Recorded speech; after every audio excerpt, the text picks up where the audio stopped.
Assalamualaikum warahmatullahi wabarakatuh. Perkenalkan, saya Aisyah Marsal Sandi Supriyatno dari kelas 2A Psikologi dengan NIM 240701633. Di sini saya akan menceritakan satu studi kasus terkait toxic friendship atau ketoksikan dalam hubungan teman sebaya yang ada di sekolah.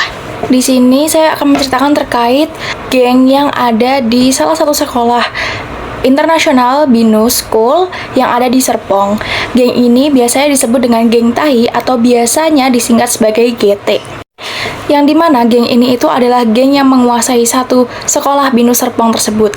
Dan ketika kita masuk ke sana itu, kita akan mendapatkan status sosial yang tinggi karena kita berhasil untuk masuk ke geng tersebut dan mendapatkan benefit seperti mendapatkan uang, mendapatkan gedung parkir yang dekat dengan sekolah, dan juga hierarkinya akan naik.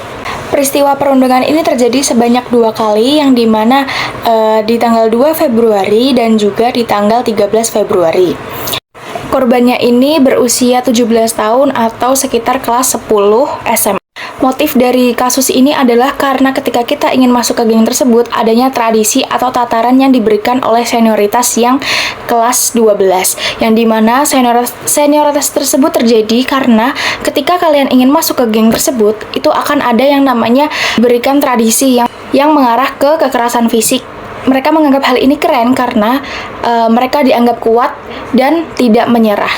Perundungan ini terjadi ketika di warung belakang sekolah atau yang sering disebut warung ibu gaul di belakang Binus School Serpong.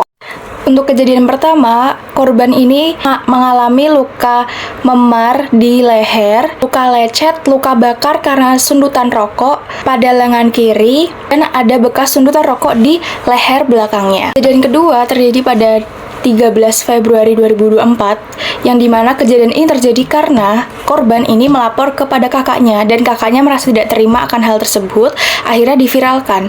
Nah, ketika ini diviralkan, dari geng tersebut itu merasa karena geng tersebut tidak terima atas perlakuan di korban yang mengumbar-umbarkan masalah ini, akhirnya korban pun mendapatkan kekerasan fisik lagi untuk yang kedua kalinya. Perundungan ini tidak jauh daripada perundungan yang pertama, yaitu penyundutan korek api dan rokok di bagian tubuhnya, lalu pemitingan leher, pemukulan yang di area perut, dan pendorongan tubuh korban. Bahkan korban sampai diikat di tiang listrik. Akhirnya pihak sekolah pun tahu akan hal tersebut dan memberikan drop out dan sanksi yang lumayan besar kepada para pelaku, dan juga mereka diberikan tindakan secara hukum. Untuk kondisi korban sempat dirawat di rumah sakit dengan waktu yang cukup lama karena memang banyak sekali luka dan hingga patah tulang. Dampak pada korban ini ada dampak fisik dan juga dampak psikologis. Dampak fisik yang ia dapatkan, ia merasa kesakitan dan juga perlu waktu yang lama untuk pemulihan fisik hingga kembali seperti semula. Untuk dampak yang kedua yaitu dampak psikologis, yang dimana korban ini merasakan adanya kecemasan. Lalu juga korban merasakan adanya tekanan dari teman-temannya sendiri. Ketika melihat teman-temannya sedang bergaul, ia merasa trauma karena ia pernah disiksa hingga dipukuli sampai ia masuk rumah sakit.